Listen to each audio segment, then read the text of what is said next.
अगर आप ये सोच रहे थे कि बाजार फिर से गिरेगा और आपको सस्ता खरीदने का मौका मिल जाएगा, तो शायद ये रैली आपके अनुमान से पहले निकल चुकी है। निफ्टी 9% उछल चुका है और अब सवाल ये नहीं कि बाजार गिरेगा या नहीं, सवाल ये है कि क्या आप इस तेजी में पीछे रह गए और आपको फोमो होना चाहिए। हेलो एंड वेलकम, आप देख रहे हैं गुड रिटर्न्स। मैं हूं आपके साथ अरुणिमा द्विवेदी।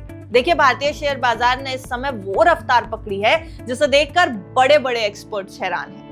निफ्टी ने सिर्फ इस महीने में यानी अप्रैल के महीने में अब तक करीब 9% की तेजी दिखाई है और ये तेजी तब आई जब दुनिया भर में जियोपॉलिटिकल टेंशन है, मिडिल ईस्ट क्राइसिस और कच्चे तेल की कीमतों को लेकर डर बना हुआ है। जो लोग मार्च की गिरावट में बाजार से बाहर बैठे थे, वो अब इस रैली को सिर्फ देख रहे हैं और जो लोग गिरावट में खरीदारी करके बैठे थे, उनके पोर्टफोलियो में तेजी से उछाल आया है।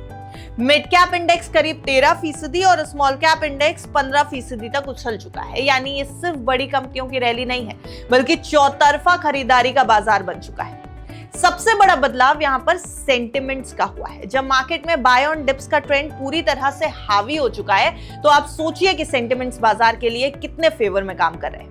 सीए रुद्रमूर्ति बीवी के मुताबिक ये साफ संकेत है कि मार्केट का टोन बदल चुका है और अब इस बाजार को शॉर्ट करना आसान नहीं होगा। उनका कहना है कि निफ्टी 24,800 से 25,000 तक के स्तर तक अब जा सकता है। दूसरी तरफ एफआईआईज की बिकवाली भी धीमी हो गई है, यानी विदेशी निवेशक भी धीरे धीरे वापसी के संकेत दे रहे हैं। वहीं घरेलू निवेशक यानी डीआईआईज इस समय प्रॉफिट बुकिंग करने लगे हैं, जिससे आने वाले अर्निंग सीजन में फिर से सही जगह पर पैसा लगाया जा सके। ऐसे में अगर हम मार्केट एक्सपर्ट्स की सुने तो सुनील सुब्रमण्यम ये कह रहे हैं कि इस समय बाजार में जो भी नेगेटिव खबरें हैं, वो काफी हद तक पहले ही प्राइस में शामिल हो चुकी हैं। उनके मुताबिक अगर क्रूड ऑयल $95 के आसपास रहता है, तो पहले भारतीय बाजार के लिए दबाव जरूर नजर आएगा, लेकिन इतना बड़ा खतरा नहीं है कि पूरा ट्रेंड ही बदल जाए। अब देखिए, सबसे बड़ा सवाल यही है कि क्या ये रैली टिकेगी या फिर ये एक बुल ट्रैप है, क्योंकि बाजार पहले ही आपको फंसा चुका है कई बार इस तरह की सिचुएशंस में। देखिए, मिडिल ईस्ट में अगर तनाव बढ़ता है या कोई जियोपॉलिटिकल शॉक आता है, तो बाजार फिर से झटका खा सकता है। लेकिन फिलहाल एक्सपर्ट्स का यह मानना है कि वर्स्ट केस सिनेरियो काफी हद तक ऑलरेडी डिस्काउंट हो चुका है।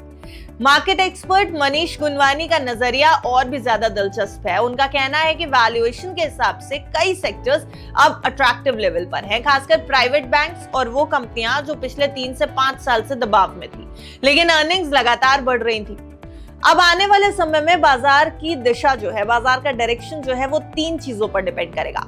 मिडिल ईस्ट में तनाव कम होता है या नहीं, क्रूड ऑयल $100 से नीचे रहता है या नहीं, और विदेशी निवेशक अपना क्या रुख सामने लाते हैं, क्या रुख अपनाते हैं। फिलहाल एक्सपर्ट्स की यही सलाह है कि जल्दबाजी बिल्कुल मत करिएगा। हमारी भी आपको यही सलाह है। धीरे धीरे और छोटे छोटे हिस्सों में निवेश करना ही बाजार की सबसे बड़ी समझदारी भरी रणनीति मानी जा रही है, क्योंकि ये रैली तेज है लेकिन पूरी तरह बिना रिस्क के नहीं है।